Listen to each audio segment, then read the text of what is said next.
La question, c'était aussi sur ce côté avoir le cœur tiraillé, c'est-à-dire ceux qui disent ce matin, ils étaient nombreux sur RMC, qui disent bah voilà, moi je veux pas choisir entre papa et maman quoi. Non, Et donc du coup j'ai du mal à choisir de quel côté je vais être pour le camp de mercredi soir. Est-ce que ça vous le comprenez? mais ça c'est la richesse du sport. Hmm. Ça c'est la richesse de compétition sportive. C'est pas ça le sujet. On Vous peut leur être demandez pas de tiraillé. choisir la Non, France, mais quoi. on peut être Ouais. tiraillé. Enfin, on parle d'un match de foot. Hein. On peut être tiraillé sans casser, sans détruire des vitrines, sans lancer des cocktails Molotov sur les forces de l'ordre. Et on peut, si vous voulez, être tiraillé sans se comporter en France comme le ressortissant d'un État étranger. Est-ce que vous imaginez au Maroc, en Algérie, des dizaines, des centaines, des milliers de supporters français, à chaque fois qu'il y a une rencontre sportive avec la France, se balader dans les rues, hurler, casser les vitrines, s'en prendre aux forces de l'ordre, ça ne nous viendrait même pas à l'esprit. Donc oui, il y a un problème aujourd'hui avec des gens qui sont nés en France, et pour paraphraser Max Gallo, dont l'âme est ici, mais qui sont incontestablement d'ailleurs, c'est-à-dire des gens qui se comportent en France comme s'ils étaient Mais vous feriez des quoi? Marocains ou des Vous Algériens. feriez quoi, vous, Jordan Bardella, en prévision de mercredi soir? Vous feriez quoi? Bah d'abord, il faut s'assurer que le dispositif de sécurité, notamment sur les grandes avenues, je pense évidemment aux Champs-Élysées, est respecté. Mais on paye là encore 30 ans d'échec de la politique d'immigration et notamment d'assimilation. Quand vous avez une génération qui est arrivée à l'âge adulte, qui a 20, 25, 30 ans et qui se comporte en France avec tout ce qu'a pu offrir la France à la famille, la scolarité, l'accueil, la prise en charge et qui se comporte comme le ressortissant d'un État étranger en exprimant en permanence un sentiment de revanche peut-être lié à notre histoire coloniale à l'égard de la France, oui, il y a aujourd'hui une fracture dans notre société. Donc, ce qui Quand se vous dites passe... peut-être lié à notre histoire coloniale, est-ce que vous sous-entendez que peut-être il y a quelque chose que vous comprenez dans une forme de cœur brisé, dans une forme de rage Est-ce que vous, quand vous dites ça, je vous ai rarement entendu dire ça, peut-être lié à notre histoire coloniale, c'est-à-dire qu'il y a une partie de vous qui les comprend? Ah, certainement pas. Mais je dis que depuis que certains sont enfants, on leur a expliqué que la France avait toujours mal fait, qu'il fallait se repentir.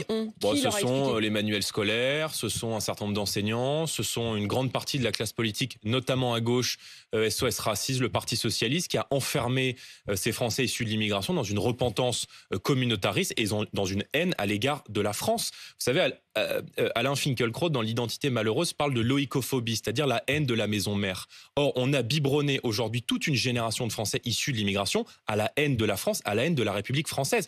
Moi, je ne crois pas, comme Emmanuel Macron, que la colonisation a été un crime contre l'humanité. Mais en disant cela, Emmanuel Macron a cherché à flatter les communautaristes et a cherché à attirer, en réalité, un électorat issu des banlieues. Alain Finkielkraut qui a dit, justement, après les débordements, la francophobie s'installe en France. Vous reprenez ce mot, francophobie? Mais bien sûr qu'elle s'installe en France.